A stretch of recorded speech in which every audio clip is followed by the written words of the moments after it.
1960s, a decade of enormous social and political change that transformed America.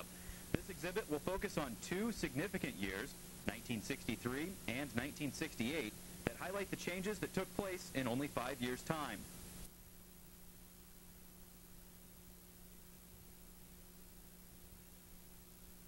Immortalized as the legendary era of Camelot, the early 1960s were filled with hope and idealism. The young John F. Kennedy and his beautiful wife Jackie brought glamour to the White House and energized a new generation to share their good fortune. Patriotic and powerful, America believed that it could change the world.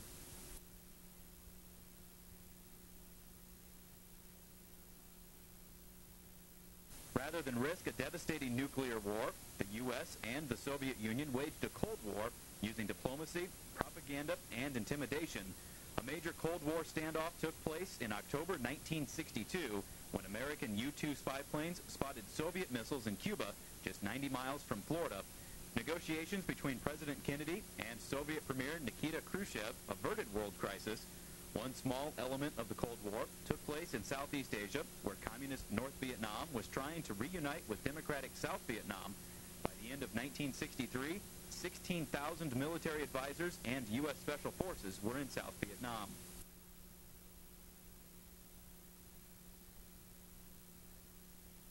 The U.S.-Soviet rivalry included outer space. The Soviets were first to launch a satellite and the first man into space. Then President Kennedy challenged that this nation should commit itself to achieving the goal before this decade is out of landing a man on the moon and returning him safely to the Earth. The Mercury 7 astronauts, Alan Shepard, Gus Grissom, John Glenn, Scott Carpenter, Wally Schirra, Gordon Cooper, and Deke Slayton quickly became America's first space heroes.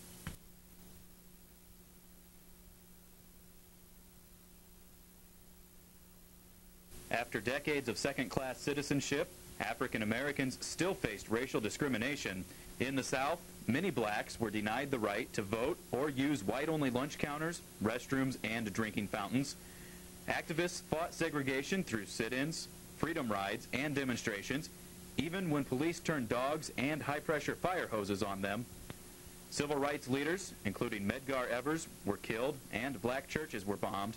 The Reverend Martin Luther King Jr. and his peaceful protests became nationally known through his I Have a Dream speech during the March on Washington on August 28, 1963.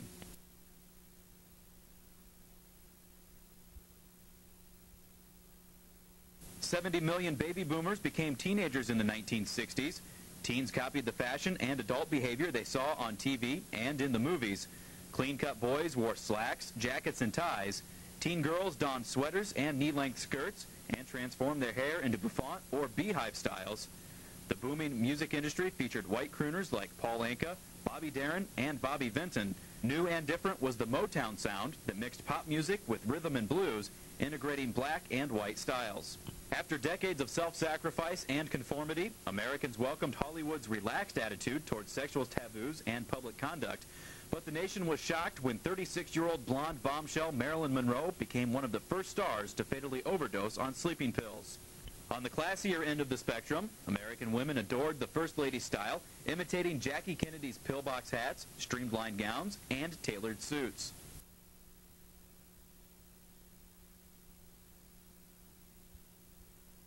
This Corvette Stingray symbolized a sleek new style for 1963.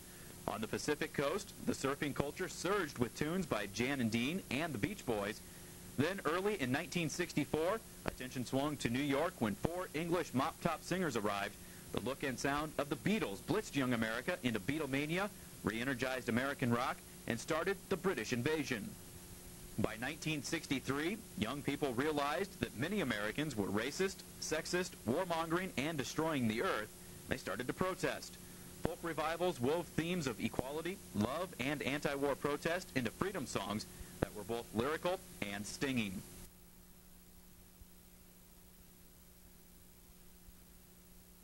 November 22nd, 1963.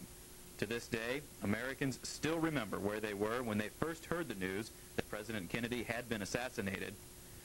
Televised worldwide, the funeral brought unforgettable sights and sounds. This is the PT-109 tie clip left on Kennedy's grave by his son, John Jr. Here we enter 1968. In a mere 5 years, we see great changes in virtually every facet of life.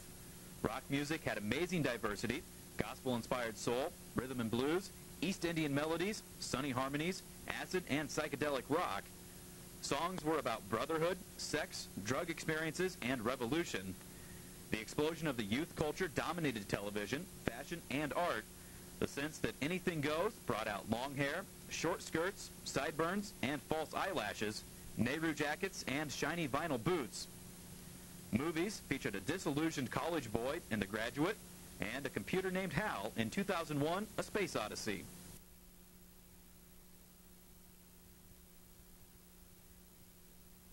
In the early 1960s, 7 out of 8 American households watched television each evening. Over time, television technology improved, and by 1967, most networks upgraded to living color for those who could afford the expensive color consoles. By then, lucky Americans could access 11 different channels and see Batman, Star Trek, Dr. Kildare, and The Man from U.N.C.L.E. Professional baseball, football, and basketball also entered into the nation's living rooms.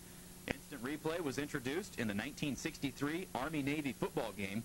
Star athletes of the 1960s included Detroit Tiger pitcher Denny McLain, New York Jet quarterback Joe Namath, New York Knicks Walt Frazier, and boxer Cassius Clay, who took the name Muhammad Ali when he joined the Nation of Islam in 1964. The hippie culture freed youth from middle-class materialism.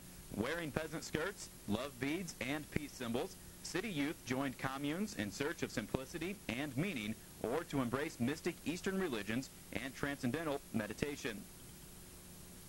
San Francisco's Haight-Ashbury district became a haven for rock festivals, drugs, and the Summer of Love in 1967.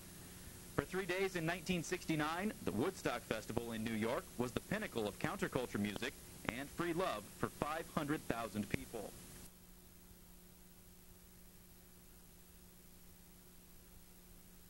An experienced politician, President Lyndon Johnson persuaded Congress to pass landmark civil rights legislation, plus 55 additional social, educational, environmental, and housing programs, including Medicare, Medicaid, and Job Corps. Johnson described his plan for America this way. This nation, this generation, in this hour, has man's first chance to build the great society, a place where the meaning of man's life matches the marvels of man's labor. First Lady, Lady Bird Johnson, promoted Head Start and the beautification of roadways and national forests. Despite significant social advances, the Johnson administration was crippled by the Vietnam War.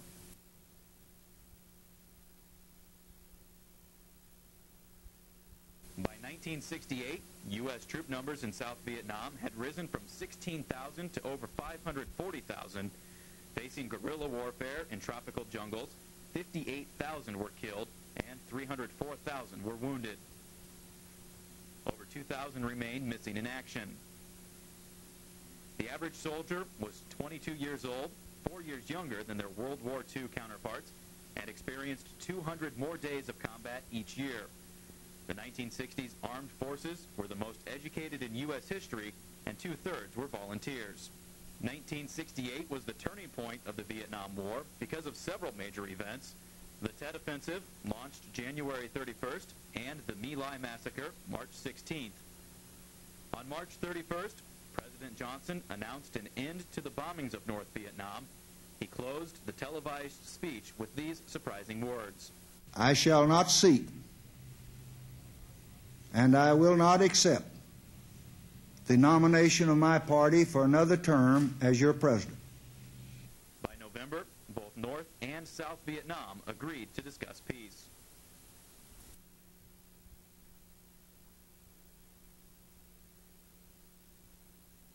Enormous numbers of college students had lost faith in government and vigorously protested the war. Often they were met with weapons and tear gas. When LBJ announced that he would not run for a second term, Vice President Hubert Humphrey and anti-war Senators Eugene McCarthy and Robert F. Kennedy vied for the Democratic nomination. Republicans chose between Richard Nixon, Nelson Rockefeller, and Ronald Reagan. Alabama Governor George Wallace, a staunch segregationist, formed the American Independent Party to put forth his anti-black policies. On June 5, 1968, just after winning the California primary, Robert Kennedy was gunned down at the Ambassador Hotel in Los Angeles. Richard Nixon won the GOP nomination in Miami. At the Democratic Convention in Chicago, Hubert Humphrey triumphed, but chaos reigned outside as 10,000 anti-war protesters were beaten bloody and unconscious by 12,000 club-wielding Chicago police. Richard Nixon won the 1968 presidential election, promising honesty and integrity in the White House.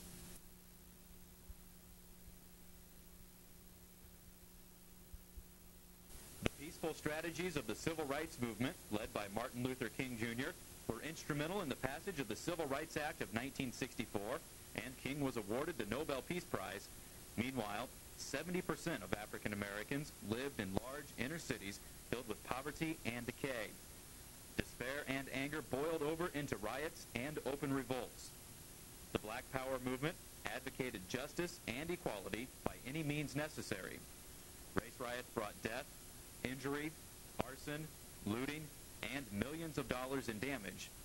Whites fled to the suburbs, property values dropped, business and employment opportunities disappeared, and ghettos fell further into decay. On April 4, 1968, civil rights leader Martin Luther King Jr. was fatally shot on the balcony of the Lorraine Motel in Memphis, Tennessee.